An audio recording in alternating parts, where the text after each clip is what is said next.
Hello mga paps, good afternoon at nandito na naman tayo sa panibago nating gagawin na water heater. So, ito ipapakita natin yung maraming tanong sa ating ginagawa, yung modification. Yung modification, ito yun mga paps, isa sa mga sample na ipapamodify nyo yung inyong shower pag ganito yung provision nyo.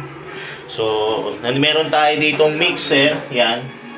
Actually, yung mga ganitong mixer, mga paps, ay mga multi-point provision. Multi-point, meaning to say, isa siyang provision na dalawa yung pipe sa CR, which is yung main line at yung hot line o yung mainit na tubig. So, dalawa po ang tubo niyan. Pag multi-point provision po kayo, pati po yung pinaka-gripo sa inyong CR ay mainit. So, ito siya. So, isa pong hot. Yan.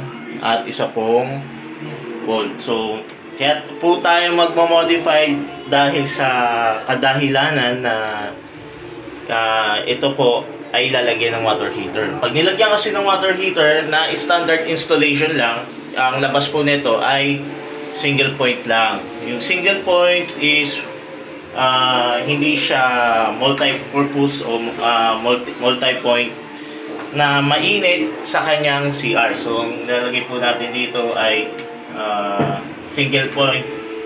Yan, ito lang po yung magiging source ng kanyang hot water papunta doon sa heater. So, ito lang yung magiging mainit. So, ang gagawin natin dito, kaya magiging modified, ay lalagyan natin ng fittings na magda-divert papunta dun sa water heater, papunta rin dito. So, magiging dalawa yung madadaanan ng hot water. So, yun yung paraan ng isang modification sa CR. So, simulan na natin mga paps at magbabaray na tayo.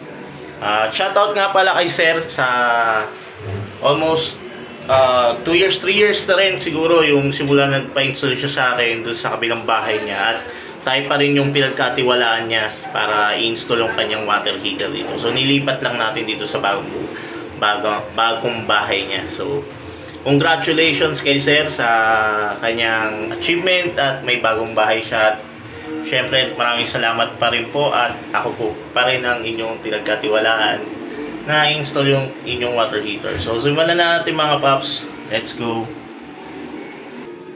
So, mga paps, tapos na tayo. At ito na yung naging resulta.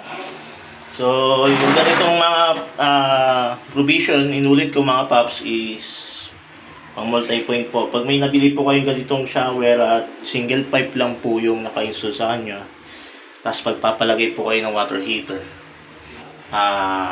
lagi pong may modification na ganito. Yan. Ang tawag po dito is diverter. Ito po yung nagsiswitch ng kanyang water flow. Kung gusto nyo po ng mainit dito o dito. Ang pinaka-supply po ng heater, yung kanyang telephone shower po. So, may selector yan dito. Yan. Selector niya is ito. Yan. Lagi po nakatutok sa telephone shower para mag-produce ng supply papunta ng heater. So, mag-i-split dito kung ano po yung gusto nyong mainit dyan sa dalawa.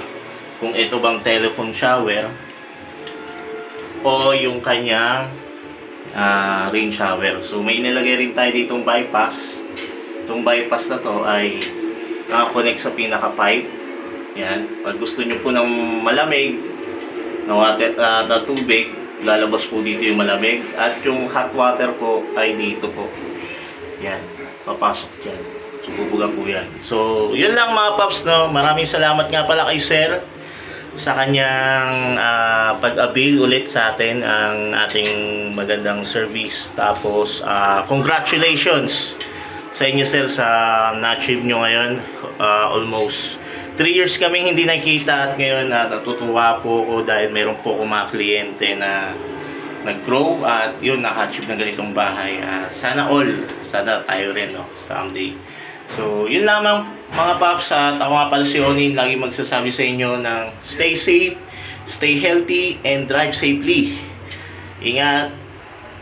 Oninis.